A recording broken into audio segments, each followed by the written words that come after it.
Me and him, we had a little disagreement, but before that, he had stolen my cell phone. Can you believe that? Who's your cousin? Yeah, it's my cousin.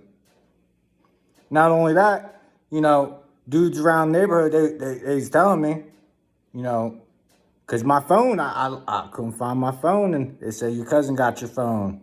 He ain't got my phone. And then, he went on YouTube and made a little song talking about got a cell phone, or something. I don't know. Wow. Yeah, I seen the video. So I said, you know what? I'm gonna go back and get my phone. So I went down the street and around the corner to his house. I went inside. I was looking for his phone. You know, he comes in.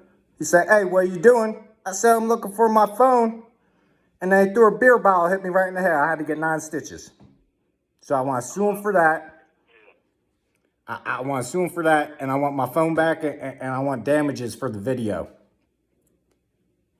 Gotcha. Okay. So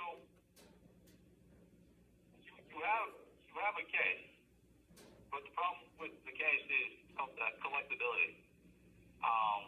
So when we look at cases here, I deal with insurance companies, and that's how you get paid. Right? Insurance companies, they've got all the money in the world. They can cover any claim. And so when I'm looking at these cases, I'm like, okay, well, where can we find insurance money? Because then that's how you get paid.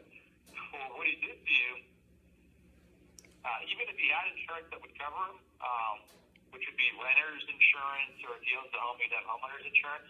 Insurance doesn't cover intentional acts. They only cover accidental acts. What if I say he slipped and fell and accidentally cracked the bottle on my head? Right, and then you would, that would be what you would tell the insurance company if he has insurance in the first place. So then that would be the other question. I don't think he got insurance, boss. He got warrants. Right. Yeah, he doesn't have insurance. And so then what you have is you have a case where you're entitled to your medical expenses, your pain and suffering, which is a function of, the pain of having that happen, having to get stitches, if there's any scarring, you're entitled to all these things. But then the problem is you can't collect from the person. And then the only way that you can, get a judgment is you actually have to go through the court process, and then you do all this work, spend all this time, spend all this money, and you get a piece of paper that says you're owed this money. But then the person says, well, that's fine, but I'm not going to pay you, or I don't have the money to pay you. Okay.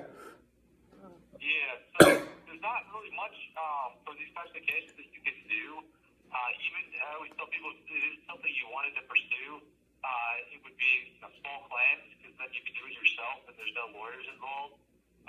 But then even then, it's like you have to pay $100 to file it. Then you spend the time, do the work, do the research to go through that process.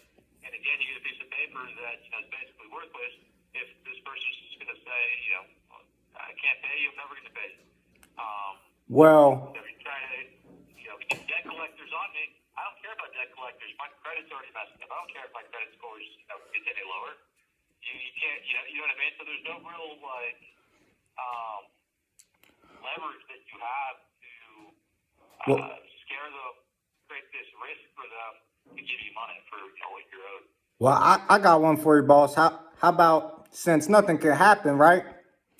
How about I do some things to him if nothing can happen. Like say I go and cut his brake lines, and then he crashes his car, and it's like, bam, like give your cousin his phone back, or like little things like that, like. You go to jail, though.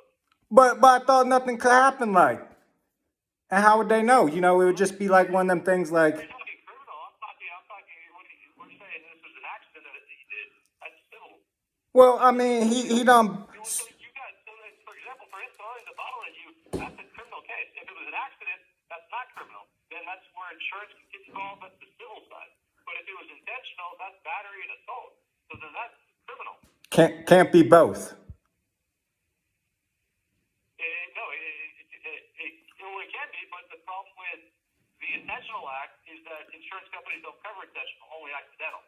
So you can have it is intentional. That's a criminal and civil act. Kind of if you think about the O.J. Simpson case, right? He was on trial, criminal,